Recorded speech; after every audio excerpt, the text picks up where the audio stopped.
Hi hello അസ്സാം വലൈക്കും. എല്ലാവർക്കും സുഖമാണെന്ന് വിചാരിക്കുന്നു. അൽഹംദുലില്ലാ എനിക്കിവിടെ സുഖമാണ് കേട്ടോ. ഇപ്പം ടൈം 5:30 ആയിട്ടുണ്ട് കേട്ടോ. നമ്മൾ രാവിലത്തെ കാര്യങ്ങളൊക്കെ കഴിഞ്ഞു. പിന്നെ നിസ്കാരവും കാര്യങ്ങളൊക്കെ കഴിഞ്ഞിട്ട് കിച്ചണിലോട്ട് വന്നിട്ടുണ്ട് കേട്ടോ. ഇന്നത്തെ വീഡിയോയിൽ കുറേ കാര്യങ്ങൾ ഇൻക്ലൂഡ് ചെയ്തിട്ടുണ്ട്. നിങ്ങൾക്ക് ഇഷ്ടമാവും കേട്ടോ. അതേപോലെ ക്ലീനിങ്ങും കുക്കിങ്ങും എല്ലാം ഇൻക്ലൂഡ് ചെയ്തിട്ടുണ്ട് കേട്ടോ. ഇന്ന് ഞാൻ ഉണ്ടാക്കാൻ പോകുന്നത് ഒരു സിമ്പിളായിട്ടുള്ള ഒരു ബ്രേക്ക്ഫാസ്റ്റ് ആണ് കേട്ടോ. മിക്സിയുടെ ജാറിലേക്ക് പച്ചരി കുതിർത്താൻ വെച്ചിട്ടുണ്ടായിരുന്നു തലേത്. അത് നന്നായിട്ട് കഴുകിയിട്ട് അതും ചോറും പിന്നെ വേവിച്ച് വെച്ചിട്ടുള്ള ഒരു ഉരുളക്കിഴങ്ങും ഇട്ടിട്ട് കുറച്ച് വെള്ളം ഒഴിച്ചിട്ട് ഇതേപോലത്തെ മാവ് റെഡിയാക്കി എടുത്തിട്ടുണ്ട്. ഇനി ഇതിലേക്ക് ഞാൻ കുറച്ച് വെജിറ്റബിൾസ് ഇട്ട് കൊടുക്കുന്നുണ്ട്. അപ്പോൾ എൻ്റെ കയ്യിൽ വലിയുള്ളിയും തക്കാളിയും മാത്രമേ ഉള്ളൂ. പിന്നെ എരിവ് ഇവിടെ മക്കൾക്ക് പറ്റാത്തതുകൊണ്ട് ഞാൻ ചേർക്കുന്നില്ല കേട്ടോ. അപ്പോൾ നിങ്ങൾക്ക് പച്ചമുളക് ചേർക്കുക, അതുപോലെ മല്ലിച്ചപ്പ് ചേർക്കുക കേട്ടോ. ഇനി ഇതിലേക്ക് കുറച്ച് ചെറിയ ജീരകം ചേർക്കുക. പക്ഷേ എൻ്റെ കയ്യിൽ ഇല്ലാത്തതുകൊണ്ട് ഞാൻ ചേർത്തില്ല. എന്നിട്ട് പിന്നെ കുറച്ച് ഉപ്പ് ഇട്ടിട്ട് നല്ലപോലെ മിക്സ് ആക്കുക കേട്ടോ. അവ റെഡിയാക്കി വെച്ചതുകൊണ്ട് ഞാൻ പെട്ടെന്ന് തന്നെ റെഡിയാക്കും. ആ ഒരു റെഡിയാക്കുന്ന സമയത്ത് നമുക്ക് വേണമെന്നുണ്ടെങ്കിൽ ബേക്കിംഗ് സോഡ ചേർത്ത് കൊടുക്കാം കേട്ടോ. നുള്ളിൽ ബേക്കിംഗ് സോഡ ചേർത്തിട്ട് നന്നായിട്ട് മിക്സ് ആക്കിയിട്ട് അവിടെ വെച്ചിട്ടുണ്ട് കേട്ടോ. പിന്നെ ഞാൻ ചട്ടി ചൂടാൻ വേണ്ടിയിട്ട് വെച്ചിട്ട് വന്നതാണേ.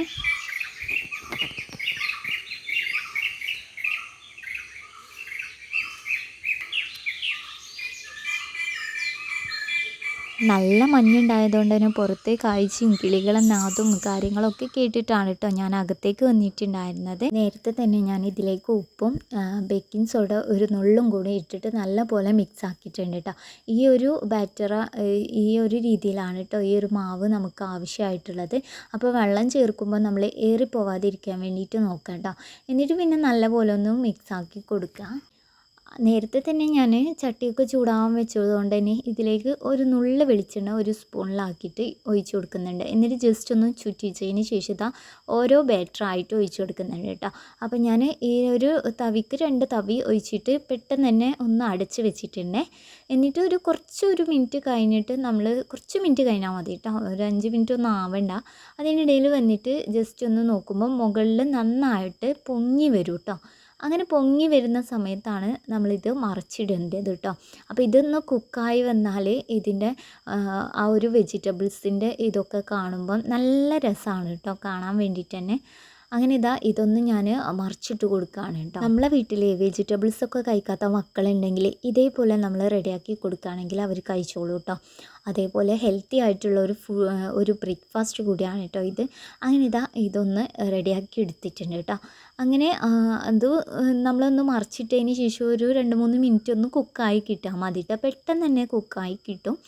അത് കഴിഞ്ഞതിന് ശേഷം ഞാൻ നമ്മൾ വേഗം കുറച്ചും കൂടി വെളിച്ചെണ്ണ ഒഴിച്ചിട്ട് നമ്മൾ അടുത്ത ബാറ്ററും കൂടി ഒഴിച്ചു കൊടുക്കുകയാണ് കേട്ടോ. ഇങ്ങനെ മൊത്തത്തിൽ എല്ലാം കൂടി ഒന്ന് ചുട്ടെടുക്കണം. ഇത് പെട്ടെന്ന് തന്നെ റെഡിയാക്കാം കേട്ടോ. പച്ചരിയൊക്കെ തലേന്ന് വെള്ളത്തിൽ കുതിർത്താൻ വെച്ചിട്ടുണ്ടെങ്കിൽ പിറ്റേന്ന് നമുക്ക് എന്നും ദോശയും ഓട്ടടയൊക്കെ ആയിട്ട് കഴിക്കാൻ എന്തെങ്കിലും ഒരു വെറൈറ്റി ആവശ്യം ഉണ്ടാവുമല്ലോ, അല്ലെങ്കിൽ നമുക്കൊരു പൂതി ഉണ്ടാവുമല്ലോ. അപ്പോൾ ഒക്കെ ട്രൈ ചെയ്ത് നോക്കാൻ പറ്റിയ അടിപൊളി ബ്രേക്ക്ഫാസ്റ്റ് ആണ് കേട്ടോ. അങ്ങനെ അടുത്ത ബാറ്ററും ഇതേപോലെ പൊങ്ങി വരും കേട്ടോ. എന്നിട്ട് പിന്നെ നമ്മൾ അതൊന്ന് മറിച്ചിട്ടെടുത്താൽ മതി. ഈ ഒരു വെജിറ്റബിൾസിൽ നമുക്ക് ക്യാരറ്റ് അങ്ങനത്തെ ഐറ്റംസൊക്കെ ചേർക്കാം കേട്ടോ. അങ്ങനെ നല്ലപോലെ ഒന്ന് കുക്കായി വന്നിട്ടുണ്ട്. ഇങ്ങനെ ബാക്കിയുള്ളതും കൂടി ഒന്ന് നല്ലപോലെ കുക്കാക്കി എടുത്തിട്ടുണ്ട് കേട്ടോ. അങ്ങനെ രാവിലത്തെ ബ്രേക്ക്ഫാസ്റ്റും കാര്യങ്ങളൊക്കെ കഴിക്കുകയാണ്. ഇതിൻ്റെ കൂടെ ഒരു പ്രത്യേകമായിട്ടുള്ള കറിയോ കാര്യങ്ങളോ ഒന്നും നമുക്ക് ആവശ്യമില്ല കേട്ടോ. നല്ല സോഫ്റ്റും ആണ്. നമ്മൾ ഇതേപോലെ ഒന്ന് മടക്കി വെച്ചാലും ഇത് പൊട്ടിപ്പോവില്ല കേട്ടോ. അത്രക്കും നല്ല സോഫ്റ്റ് ആയിട്ടുള്ള ഒരു ബ്രേക്ക്ഫാസ്റ്റ് കൂടിയാണ്. ഇതിൻ്റെ കൂടെ ഞാൻ കഴിക്കാൻ വേണ്ടിയിട്ട് ചുമ്മാ വെറുതെ ഒരു ചട്ടിനി ഉണ്ടാക്കിയിട്ടുണ്ട്. ചട്ടിനി കൂട്ടി കഴിക്കുമ്പോഴും നല്ല ടേസ്റ്റാണ്. അല്ലാതെ തന്നെ നമ്മൾ വെറുതെ കഴിക്കുമ്പോഴും നല്ല ടേസ്റ്റാണ് കേട്ടോ. 2-3 ദിവസമായിട്ടോ എന്നെ ഭയങ്കരമായിട്ട് അലട്ടുന്ന ഒരു കാര്യമാണ്. കിച്ചണ് കുറേ ദിവസമായി ക്ലീൻ ആക്കണം, അതും ഡീപ്പായിട്ട് തന്നെ ഒന്ന് ക്ലീൻ ആക്കണം, മാറാലേക്ക് ഒന്ന് തട്ടിയിട്ടെന്ന് വിചാരിക്കുന്നുണ്ട്. അപ്പം ഞാൻ ആദ്യം തന്നെ ക്ലീൻ ആക്കുന്ന സമയത്ത് ഓരോ ഏരിയ ഒന്ന് പ്ലാൻ ചെയ്യും കേട്ടോ. എന്നിട്ട് അതിനനുസരിച്ചിട്ടാണ് കേട്ടോ ക്ലീൻ ആക്കുക. ഇപ്പോൾ ഇത് ഞങ്ങളെ ചെറിയ അടുപ്പുള്ളൊക്കെ ആ ഒരു ഭാഗമാണ് കേട്ടോ. അവിടെ ചെറിയ ഏരിയ ഉള്ളൂ, പക്ഷേ അത്യാവശ്യം പാത്രങ്ങളും കാര്യങ്ങളൊക്കെ ഉണ്ടായതുകൊണ്ട് തന്നെ ക്ലീൻ ആക്കാൻ കുറച്ച് ബുദ്ധിമുട്ടാണ് കേട്ടോ. അപ്പം ഞാൻ ഈ ഒരു എന്താ പറയുക, ഈ ഒരു കിച്ചണിൻ്റെ 3 ഭാഗമാക്കിയിട്ടാണ് കേട്ടോ ക്ലീൻ ആക്കുന്നത്. ആദ്യം ഞാൻ ആ ഒരു ഭാഗത്ത് ക്ലീനാക്കി ഒന്ന് മാറാലൊക്കെ തട്ടി അവിടേക്ക് ഒന്ന് തുടച്ചിട്ടിട്ട് ലാസ്റ്റ് നമ്മളെ ഈ പാത്രമൊക്കെ ഒന്ന് വെക്കുന്ന ഈ ഒരു തട്ടുണ്ടല്ലോ, അതുപോലെ പാത്രങ്ങളൊക്കെ വേഗം മാറ്റുന്നുണ്ട് കേട്ടോ. അടുത്ത ആ ഒരു ഏരിയ എന്ന് പറയുന്നത് ഈ ഒരു ഭാഗമാണ് കേട്ടോ. നമ്മൾ സിങ്കിൻ്റെ അവിടെ ഇട്ടാണ് ഈ ഒരു ഭാഗം. അങ്ങനെ ഇതാ ഇത് ഓരോന്നായിട്ട് ഓരോ പാത്രങ്ങൾ മാറ്റി കൊടുക്കുന്നുണ്ട്. അതിൻ്റെ ഇടയിൽ തന്നെ വേഗം ഇതുപോലത്തെ തട്ടുണ്ടല്ലോ, നമ്മൾ പാത്രം വെക്കുന്ന ആ സ്റ്റാൻഡ്, അതൊന്നും ഞാൻ എടുത്തിട്ടുണ്ട് കേട്ടോ. ഇവിടെയൊക്കെ ഇപ്പോൾ ഇതാ നമ്മൾ അത്യാവശ്യം നല്ല പോലെ കച്ചറായിട്ടുണ്ട്. അതുപോലെ മാറാലും കാര്യങ്ങളൊക്കെ ഉണ്ട് കേട്ടോ. അങ്ങനെ ഇതാ ഞാൻ ഈ മാറാല തട്ടുന്നതിൽ പണ്ടത്തെ ട്യൂബ് ലൈറ്റ് ഉണ്ടല്ലോ, അതുണ്ടായിരുന്നു കേട്ടോ. അത് ഇത്രയും കാലം പഴകിയതുകൊണ്ട് തന്നെ അത് പൊട്ടി നിലത്തേക്ക് വീണു കേട്ടോ. ഭാഗ്യത്തിന് ക്ലീനാക്കുന്ന സമയത്ത് എൻ്റെ അടുത്ത് നെയിനും ഇഷ്യൂ ഒന്നുമില്ല കേട്ടോ. അതുകൊണ്ട് തന്നെ വലിയൊരു അപകടത്തിൽ നിന്ന് മാറി രക്ഷപ്പെട്ടു കേട്ടോ. അങ്ങനെ എന്താട്ടി അത് അവിടെ ഒന്ന് എല്ലായിടത്തും കൂടി ഒതുക്കൂട്ടി വെക്കുമല്ലോ, അങ്ങനെ വെച്ചിട്ടിട്ട് കേട്ടോ, വാരി കളഞ്ഞിട്ടില്ല. പിന്നെ വേഗം വന്നിട്ട് ഇതാ നമ്മൾ ആ ഒരു പാത്രത്തിൻ്റെ സ്റ്റാൻഡും കാര്യങ്ങളൊക്കെ അത്യാവശ്യം നല്ല പോലെ കച്ചറായിട്ടുണ്ട്. ഈ ഒരു പ്ലാസ്റ്റിക്കിൻ്റെ ഒക്കെ ഒന്ന് മാറ്റിയിട്ട് നല്ല സ്റ്റീലിൻ്റെ ഒക്കെ ആക്കണം എന്ന് ആഗ്രഹമുണ്ട് കേട്ടോ. പക്ഷേ ഇപ്പം കഴിയാത്തതുകൊണ്ട് ഉള്ളത് തന്നെ നന്നായിട്ട് മനോഹരമാക്കിയിട്ട് എടുക്കാമെന്ന് വിചാരിച്ചിട്ടാണ് കേട്ടോ ഞാനതൊക്കെ ഒന്ന് ക്ലീനാക്കി എടുത്ത് വെയിലത്ത് വെച്ചിട്ടുണ്ട് കേട്ടോ. അതൊരു അത്യാവശ്യം മുറ്റത്ത് നല്ല വെയിലുണ്ടായതുകൊണ്ട് തന്നെ പെട്ടെന്ന് അതൊന്ന് ഉണങ്ങി കിട്ടും കേട്ടോ. അതിൻ്റെ ഇടയിൽ ഇതാ നമ്മളിത് ഇതുപോലത്തെ കൈപ്പാട്ടയും കപ്പും കാര്യങ്ങളൊക്കെ വെക്കുന്ന, അല്ലെങ്കിൽ എന്തെങ്കിലും കയ്യിലോ കാര്യങ്ങളൊക്കെ കവുത്തുന്ന ആ ഒരു സ്റ്റാൻഡാണ് കേട്ടോ. അതും കൂടി ഒന്ന് നന്നായിട്ട് കേകിയെടുത്തു. അതിന് ശേഷം ഇതാ അത്യാവശ്യം നല്ലപോലെ പാത്രം സിങ്കിലുണ്ട് കേട്ടോ. ഇങ്ങനെ ഡീപ്പായിട്ട് ക്ലീൻ ചെയ്യുന്ന സമയത്ത് പെട്ടെന്ന് തന്നെ നമ്മളെ പാത്രങ്ങളിൽ നിറയും കേട്ടോ.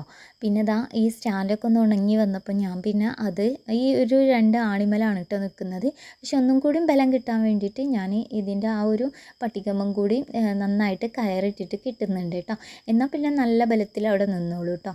അത് കഴിഞ്ഞപ്പോൾ ഞാൻ മൊത്തത്തിലുള്ള പാത്രങ്ങളൊക്കെ ഒന്ന് കേകിയിട്ട് സ്റ്റാൻഡിൽ വെക്കാനുണ്ട് കേട്ടോ. പിന്നെ സ്റ്റാൻഡിൽ നിന്ന് ആദ്യം എടുത്തിട്ടുള്ള പാത്രങ്ങളൊക്കെ ഒന്ന് കേകിയതിന് ശേഷമാണ് കേട്ടോ വീണ്ടും തിരിച്ച് വെക്കുന്നത്. അങ്ങനെ ആകുമ്പോൾ ഒരു വൃത്തി തോന്നും കേട്ടോ. പിന്നെ ഈ സ്റ്റാൻഡിൻ്റെ ഇടയിലൊക്കെ അത്യാവശ്യം നല്ല പോലെ കച്ചറ ഉണ്ടായിരുന്നു. അതൊക്കെ ഞാനൊരു ബ്രഷ് ഉപയോഗിച്ച് കഴുകിയോണ്ട് തന്നെ അത്യാവശ്യം നല്ല പോലെ നീറ്റായിട്ട് കിട്ടിയിട്ടുണ്ട്. ഇതാ മൊത്തത്തിൽ നമ്മൾ ഈ പാത്രം കഴുകുന്ന സ്റ്റാൻഡിൽ പാത്രങ്ങളൊക്കെ കഴുകി വൃത്തിയാക്കി വെച്ചിട്ടുണ്ട് കേട്ടോ. ഇനിയിപ്പം ആ സിങ്കിൻ്റെ ആ ഒരു ഭാഗത്താണ് കേട്ടോ ക്ലീൻ ആക്കാനുള്ളത്. അത് കഴിഞ്ഞിട്ടാണ് പിന്നെ അടുപ്പിൻ്റെ ഏരിയയിലോട്ട് മാറുക കേട്ടോ. അപ്പം നമ്മളെപ്പോഴും ക്ലീൻ ആക്കുന്ന സമയത്ത് ശ്രദ്ധിക്കേണ്ട ഏറ്റവും വലിയ കാര്യം ഒരു പ്ലാനിങ് വേണം കേട്ടോ. അതേപോലെ കുറച്ച് ഭാഗം മാത്രം ക്ലീൻ ആക്കുക. അതും നമുക്ക് ഏറ്റവും കൂടുതൽ ഈസി ആയിട്ടുള്ള ഭാഗത്ത് പെട്ടെന്ന് പണികൾ തീർക്കാം കേട്ടോ.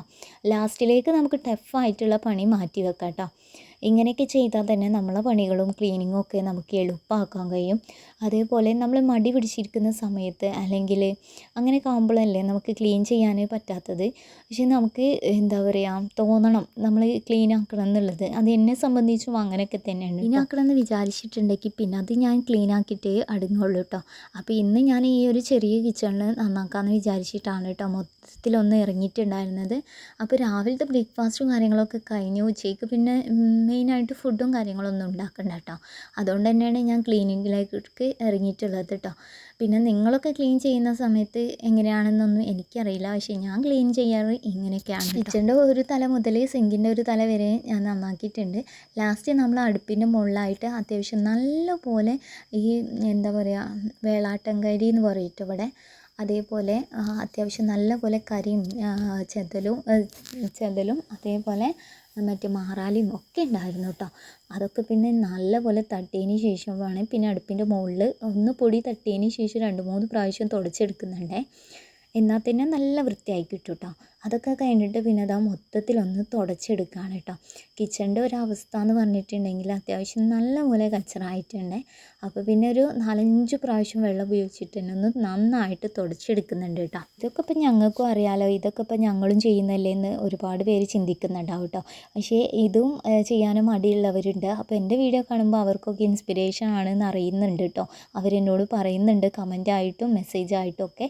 അപ്പോൾ അതുകൊണ്ടൊക്കെ തന്നെയാണ് ഞാനിത് വീഡിയോയിൽ കാണിക്കുന്നത്. എൻ്റെ വീഡിയോ നിങ്ങൾക്ക് ഇഷ്ടമായെന്ന് വിചാരിക്കുന്നുണ്ട്. ഇഷ്ടമായിട്ടുണ്ടെങ്കിൽ ലൈക്ക് ചെയ്യാനും ഷെയർ ചെയ്യാനും നിങ്ങളുടെ അഭിപ്രായങ്ങൾ കമൻറ്റിൽ അറിയിക്കാനും മറക്കരുത്. ഇൻഷാ അല്ലാഹ് പുതിയൊരു വീഡിയോ ആയിട്ട് കാണാം. അതുവരേക്കും ബൈ. അസ്സലാമു അലൈക്കും. Thank you for watching.